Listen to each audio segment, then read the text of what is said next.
Once you get to the Storyboard That homepage, click the Login button in the top right corner of the screen, and then of course click on the Google button to sign in with Google.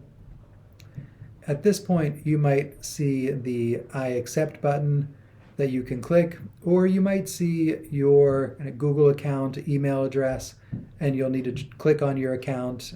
You might need to type in your password, but you know how to log in with something with your Google account.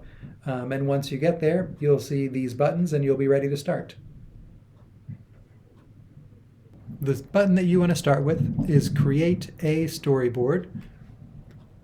And you'll need to give your storyboard a title. In this case, it'll be your initials, then the word empathy, and then the word advisory. So I'm JM Empathy Advisory, and click Continue. And now we want to change our layout. So you can see we start with 3 cells, but we actually want 6 cells. So we're going to switch over here to the 6 cells button and then click Let's Go. You can see that once I have my 6 cells ready, Storyboard puts me into the Scenes menu, and in this menu I have a lot of options for where my story can happen. And then below that, you can see that there are a lot of pictures in each category.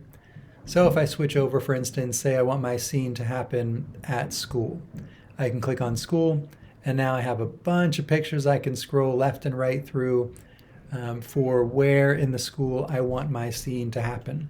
Once I find one that I like, I just click and drag onto a particular cell, and now I have my scene set for that cell. Maybe you want the same scene in multiple cells, or maybe you have a different place where some of your cells take place. So you can just switch to a different category or to a different picture and drag them in. And of course, you do the same thing for characters, text bubbles, various shapes, all these different options you can click through and check not only the top menu, but click on this middle menu and then scroll left and right to find items that you'd like to drag into your scene. You can see that not only are there many options up in the menus and toolbars, but also once you put elements into your storyboard and you click on them, you see a lot more options. One thing you can do that might be helpful is if you know you want to use the same character over and over again in your cells, you can actually, once you click on the item, find under the Edit menu these 2 papers that will create a duplicate of the item. So if I know I want this person to appear in multiple cells, I can click on the item, click on the 2 pieces of paper to copy, and now I have another version of this character. One thing you might want to do is edit the pose. So if you have 2 characters, for instance, and they should be facing each other, you can edit the pose and simply turn the character and update the pose. You can see that again there are a million options in Storyboard That, so you can get as creative as you like. When I update the pose, you can see now that this particular character has changed pose, but since I made this copy before that, the original copy is still facing forward. But you can play around with this and figure out all the ins and outs.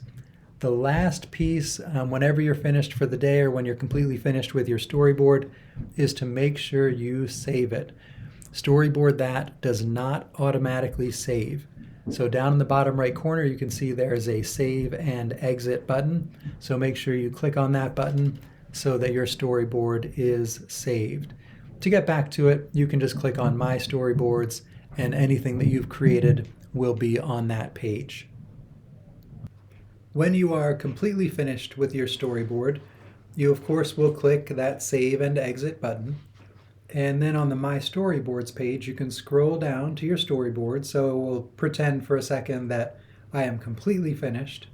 I'm going to scroll down and I'm going to ignore all of these buttons and click on View Details. And from here again, I'm going to ignore all of these buttons and I'm going to click on View All Options. Now finally, I want the slideshow version of my storyboard. So I'm going to click on slideshow. And this link is the one that you'll need to give to your teacher or submit into the assignment or paste into the comments.